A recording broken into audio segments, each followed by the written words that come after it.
तो अब बताइए, बिल्ली को अगर दूध की रखवाली दीजिएगा तो बिल्ली क्या कहेगा, हम दूध नहीं पीते हैं। मछली का बगुला क्या कहेगा कि हम मछली नहीं खाते हैं। अरे कैसे बनाया जाता है आप समझिए। जब दैनिक भास्कर के प्रमुख मोहित अग्रवाल को राज्यसभा का सदस्य बनाया गया तो हम आप क्या सोचिएगा कि कोई प्रिंट मीडिया हमारा आपके खबर को दिखाएगा। जब भारत का लुटेरा सुभाष चंद्रा जो बीजेपी राज्यसभा सदस्य बनाया, जिसने यस बैंक में डकैती की, जिसके कारण यस बैंक डूब गया, तो आप क्या सोचते हैं कि सुभाष चंद्रा सही खबर दिखाएगा। जब रिपब्लिक भारत का मालिक दो कौड़ी के लुच्चा लफंगा पत्रकार अर्नब गोस्वामी का पार्टनर है, जो बीपीएल का मालिक है, जो राज्यसभा सदस्य है, तो हम आप क्या उम्मीद करेंगे कि रिपब्लिक भारत पूछता है भारत दिखाएगा। थूकता है भारत, थूकता है भारत, और मुंबई पुलिस ठोकता है। एक साल लेके देख लीजिए कानून को। कौन? तो रजत शर्मा को काहे के दलाली मिला नहीं मालूम है। पद्म सम्मान काहे मिला है।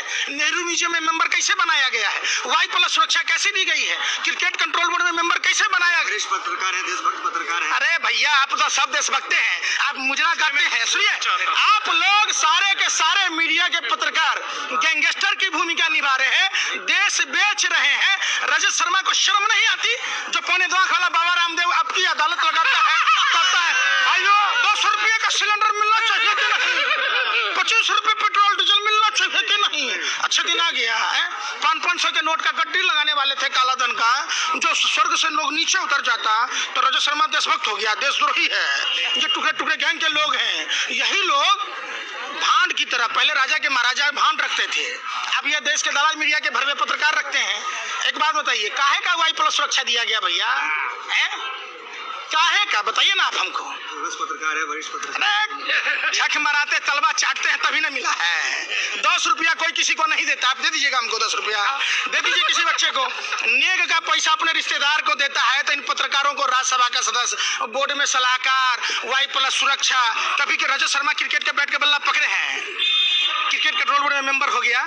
शर्म नहीं आती इन दरिंदों को, जालिम दरिंदों को। देश का बेड़ा गर्क हो रहा है, सरकार के हाथों की कठपुतली बनकर आवारा कुत्ते की तरह प्लेट चाटने में लगा है, बोटी कुतुर कुतुर के खा रहा है। देश की स्थिति क्या हो गई, कभी सवाल किया रजत शर्मा।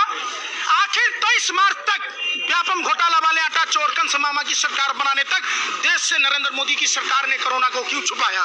सवाल है, माँ का दूध पिया है, सवाल रजत शर्मा कर सकता है मोदी से। आप बात करते हैं 31 दिसंबर को WHO आया, रजत शर्मा ने माँ का दूध पिया है, पुलवामा घटना की जिक्र कर सकता है, नरेंद्र मोदी से सवाल पूछ सकता है।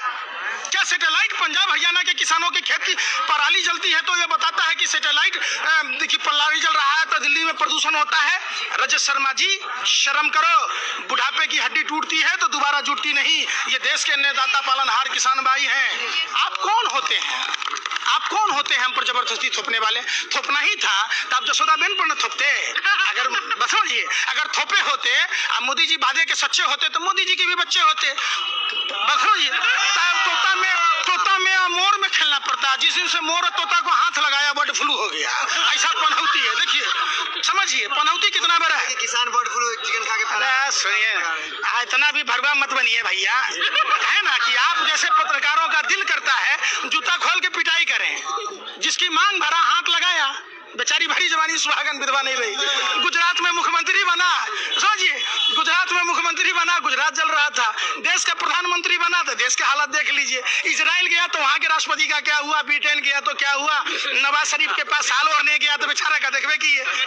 समझिए अमेरिका गया, ट्रम्प का क्या हाल हुआ, समझिए बात को। अब वही हाल हुआ कि उसने मोर को हाथ लगा दिया, तोता को बर्ड फ्लू हो गया। तो भैया हमको नहीं चाहिए आपका कानून, समझिए। प्रधानमंत्री जी के एक भी बात को दे। हाँ, मैं पंकज जी एक बात पूछ रहा हूँ। जिस तरह से सुप्रीम कोर्ट ने भी बिल को गलत ठहरा दिया, उसके बाद सरकार भी अपनी जिद पड़ी है कि नहीं हम तो बिल नहीं लेंगे वापस। आप तो क्या करना आप ही क्या है। आप समझिए ये बिल नहीं है, ये बिल नहीं है, ये कोयले की तरह काला है।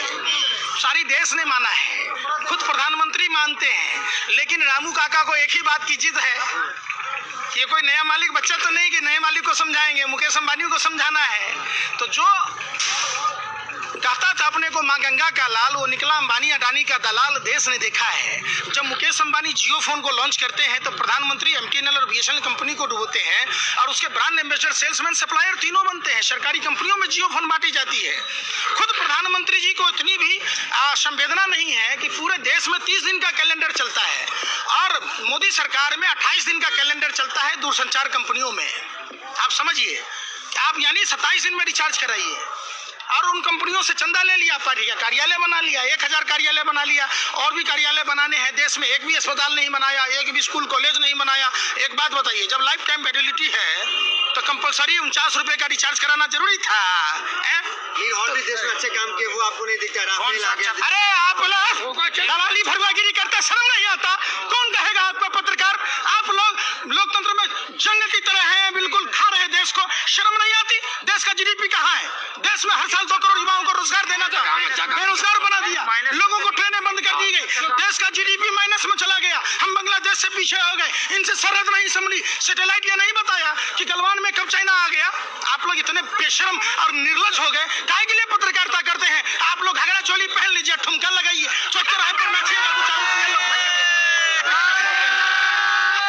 कानून समझ के प्रधानमंत्री लगातार प्रयास कर रहे हैं, कक्ष में जा रहे हैं, हर जगह लोगों को समझा रहे हैं, उनके प्रवक्ता समझा रहे हैं। अरे कौन संदीप पात्रा? हरामखोर 27 लाख रुपया का ओएनजीसी से पैकेज लेता है। जो गुजरात गैस लिमिटेड डूब रहा था उसको ओएनजीसी में कन्वर्ट कर दिया, भारत की नवरत्न कंपनी थी। आप बेशर्मी की हद पार कीजिएगा। वही संदीप पात्रा 27 लाख रुपया का ओएनजीसी से फ्री का पैकेज लेता है और बुलानी के नाम पर मकान लेके रहता है। फ्री का खाने वाला 12 हिंदू राव में था, उस महिला के साथ क्या हुआ? आप कभी पूछा सवाल? जब नोटबंदी था 66.5 लाख रुपये, पुराने नोट 500 1000 रुपए के कहाँ है? कितना बेवकूफी वाली बात कहते हैं। 1500 का नोट बंद कर दिए, 2000 का नोट चालू कर दिए, कहते भ्रष्टाचार खत्म हो जाएगा। जो आदमी आपने कहा समझ नहीं पा रहा है, अकेला एक जसोदा बहन को नरेंद्र मोदी जी को समझाना था, जिसके मांग में सिंदूर भरे उसकी मांग नहीं पूरी कर पाए, जिसके साथ अग्नि के साथ फेरे लिए, 7 जन्म जीवन लेने की कसम खाई, जब उसको नहीं समझा पाया तो 130 करोड़ 35 करोड़ सेवा के लिए न छोड़े, घर छोड़ दिए, परिवार। अगर आपके पिताजी देश सेवा के लिए आपकी माँ को छोड़ दिए होते तो आप होते हैं। समझिए, ऐसा बात है। सुनिए, पत्रकारिता करते अच्छा नहीं लगता है ये सब बात।